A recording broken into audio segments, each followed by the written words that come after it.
L'avantage de la maltine, c'est qu'on charge la micro-malterie le mercredi, on la lance et on revient le mardi. Il n'y a que à la décharger et c'est tout. On n'a pas besoin, comme les autres micro-malteries, plusieurs unités. Ici, c'est une tout en un. On fait la trempe dedans, on fait la germination dedans, on fait la touraille dedans, on fait le dégermage dedans, on fait tout dedans.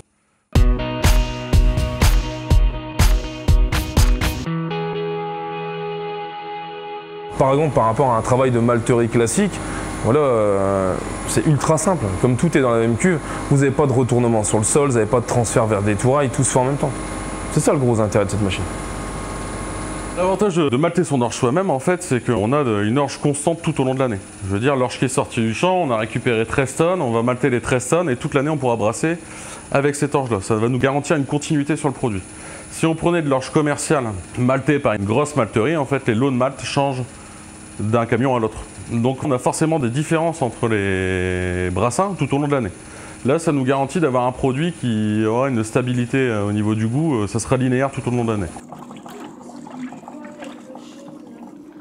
Lorsqu'on a une maltine à faire, on va réaliser la machine, elle va être montée dans l'atelier, elle va être testée dans l'atelier au niveau technique et ensuite le client va venir tout simplement avec son lot d'orge et nous allons avec lui réaliser son premier malt directement. Si ce malt est correct, l'ensemble des paramètres est sauvegardé et après chez lui, il va pouvoir continuer très facilement.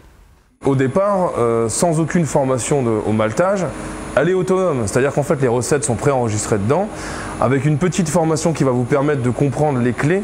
En réalité, vous avez 2 mesures à faire et ces 2 mesures à faire vont vous permettre d'affiner vos recettes et de les adapter par exemple aux différences variétales.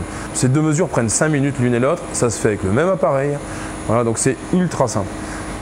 C'est assez intuitif. Je veux dire, tout est marqué. On clique sur démarrage cycle, chargement quitté, on appuie dessus et on passe direct à l'étape de rinçage et elle fait tout toute seule après. Et ensuite, un grand coup d'aspirateur industriel, un coup de soufflette sur les filtres et c'est reparti.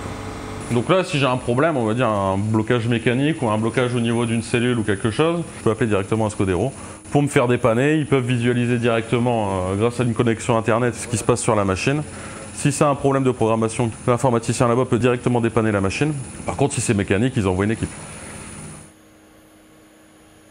Moi ici, ça me prend à peu près une demi-heure à mettre en route, quoi. Je veux dire, je remets mes filtres en place, je prends mon grain, je le pèse, je le charge et puis je remets en route. Ça me prend une demi-heure.